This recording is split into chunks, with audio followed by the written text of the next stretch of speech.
I don't know why we do that. Yeah, I think that was actually pretty impressive. So, Mika, here it is. You're sitting next to me. Yeah. Finally, thank you so much. I know you're a busy, busy man.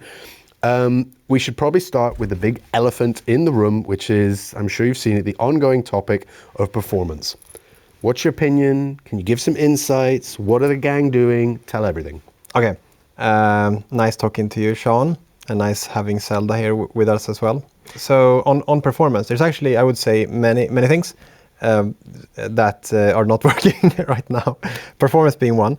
We could talk about performance being, as in like the frames per second on the different consoles that where you can play Helldivers, and but then there's also crash rates. So we have various bugs causing crashes in the game. And then we just have the overall bugs that can cause like jankiness that you can feel when playing the game. And we could also talk about just the sort of the tightness and the balance of the various enemies and the loadout and so forth. And all of this is probably what players, many of these different things at least are what players are talking about when they're talking about just the game overall performance. And what I can say is that after the last big update into the Unjust, we experienced more issues than what we were comfortable with, and the players felt it, we felt it, and I would say that the feedback that we've gotten has been very justified. What I can say is that we're taking this very seriously, and we are focusing way more now on addressing these issues to make sure that this sort of thing doesn't happen again.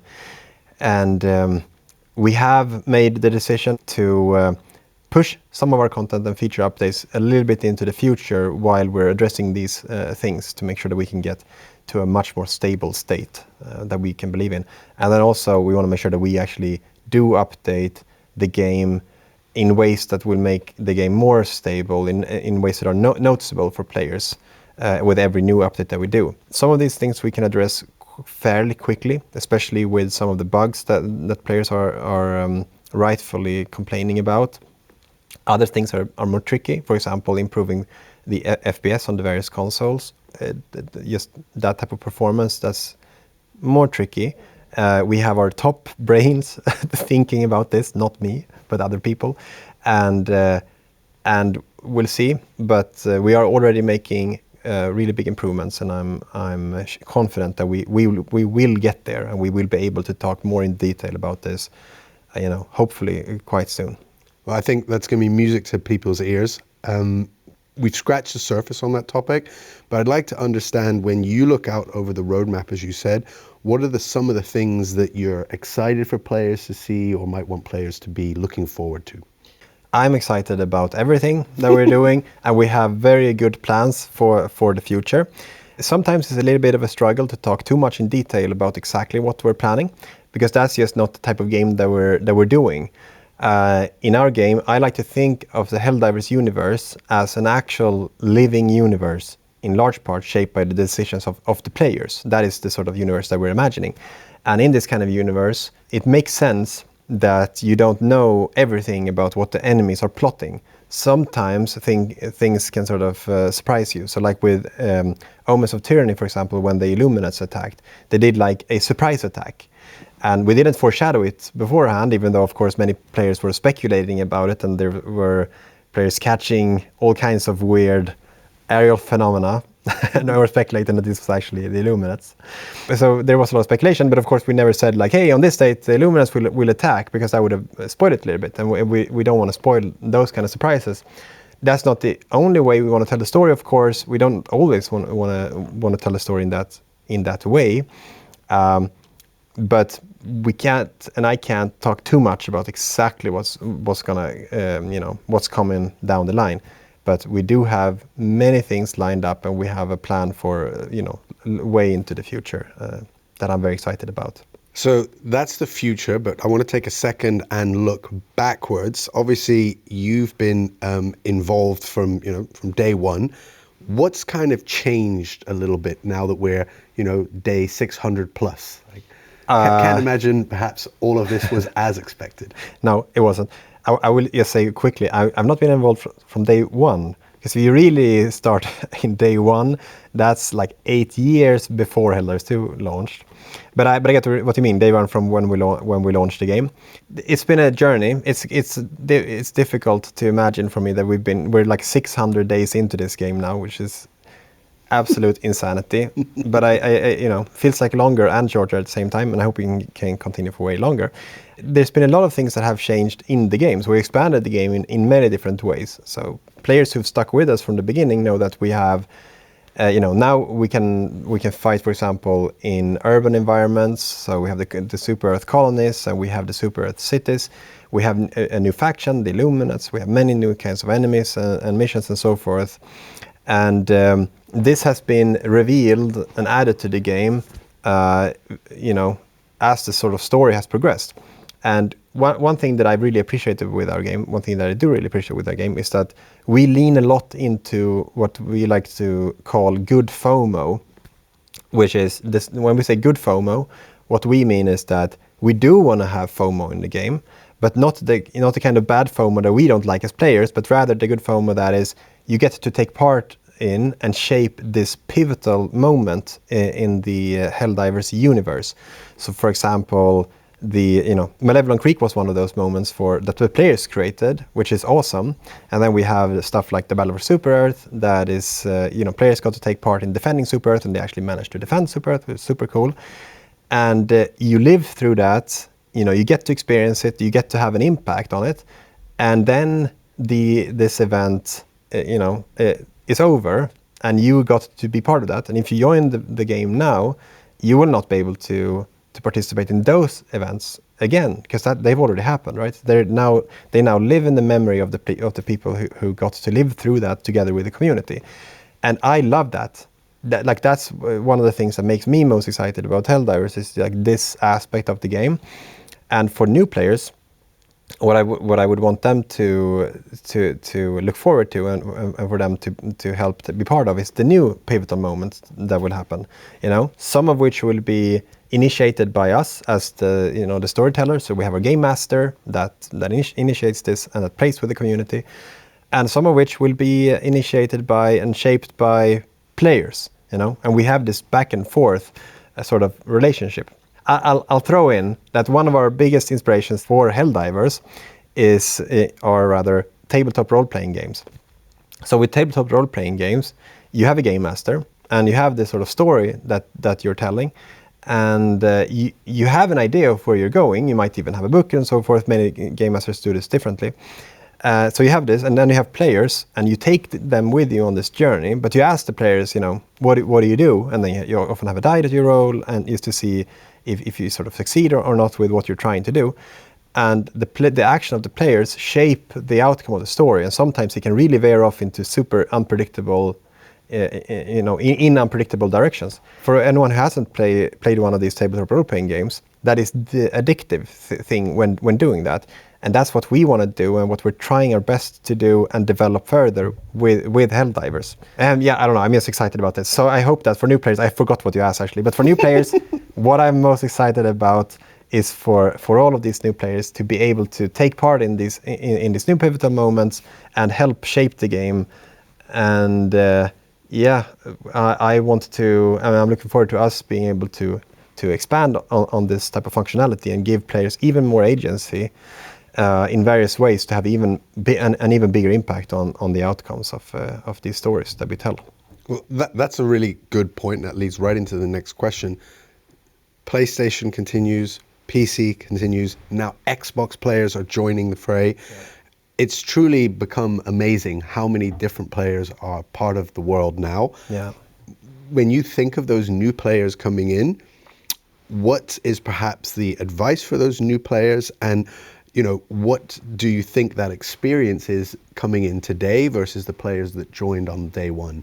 For the players that joined day one, they all got to sort of learn about this universe and learn about the game and how you play the game. And with Xbox, we now had a bunch of new players, that previously might not have been able to play Helldivers come in. And, what we hoped would happen and what we saw happen a lot, which I'm very happy with and proud of to some extent, is that our more veteran players helped these players, and they played missions with them, and they gave them various kinds of equipment, and they say, hey, here's how you use this, and this is what you're supposed to do, and so forth. And they just try to get them into this game and get them to understand how to play Helldivers. That's the sort of spirit that we're after. We love to see it. I love to see it.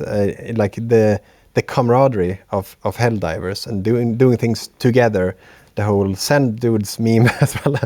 This is what we like to lean into, and it is very fun to work on a game where the community gets to work like to solve problems and complete these orders together and strategize together.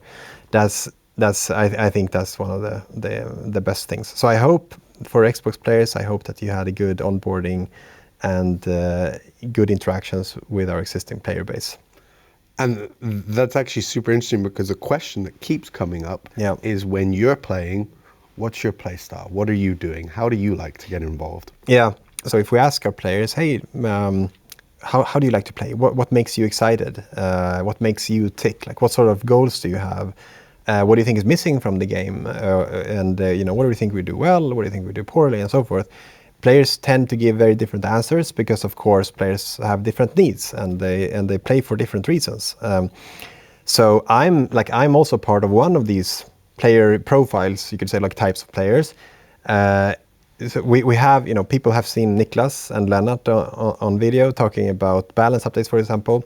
They're part of the crew, even they're not this simple, of course, but they're part of the crew that are very interested in, the technical aspects and like specifics. And that's great, because they can make sure that the players who care about this a lot, they get what they need. That's perfect.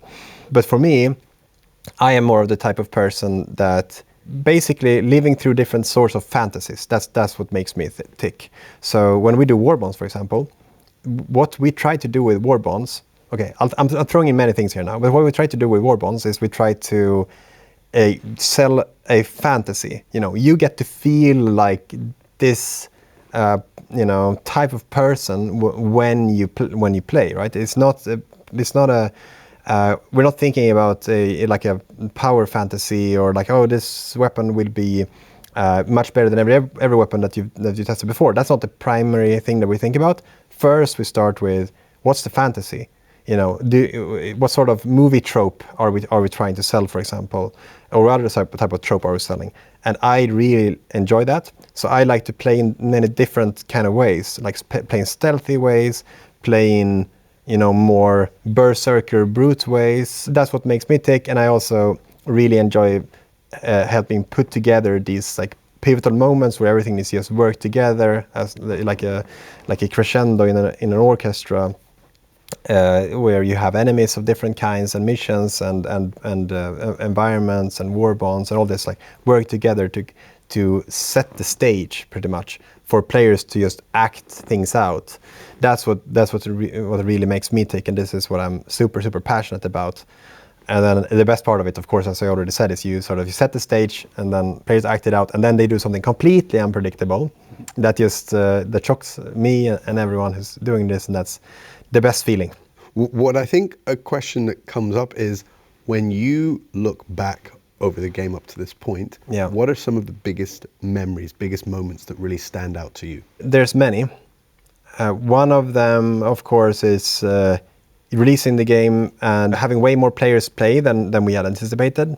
And then the Malevolent Creek moment, that many of our veteran players will know what this is. It was just a pivotal moment that basically players created themselves, and they were like rallying the troops around this, defending Malevolent Creek. This was when we realized, me and everyone else at Studio realized that, hey, it's working.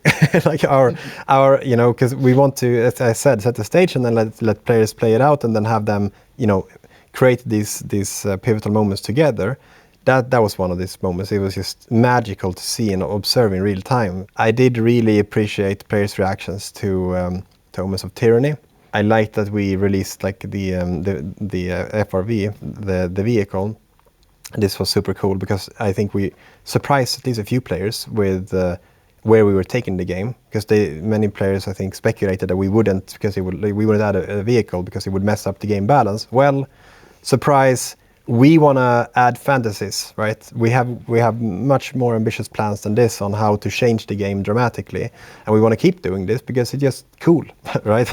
Honestly, so that was pretty cool. And then Battle for Super Earth was also, I think, one of these big moments for me. But there are many. Tianquan was another one. Yeah, there's a lot of them. Calypso was really cool to see.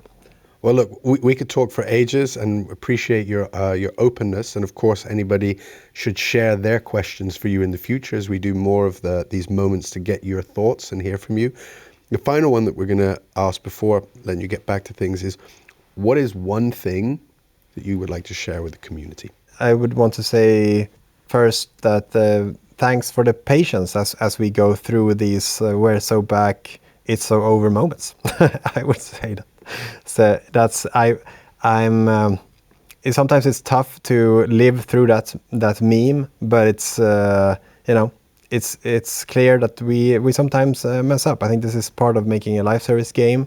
I really do think that we're developing this game together with the community, and I really appreciate all the feedback that we get. It's super useful to us, and we read it all. I'll say for sometimes for at our detriment, but most often it's very positive. Like, it's a very positive experience, I think, to interact with the community, and I'm looking forward to interacting with the community more, as I'm sure we will do, Sean. Right? Absolutely. Yeah. So. I'm very excited about what the future has to offer, and it's so fun to develop this game together with everyone in the studio and together with the players. It's so fun. Well, big thanks. Zelda's doing a little bit of a snore here. There'll be more in the future. Yeah. Let us know your questions. Thanks. Thank you.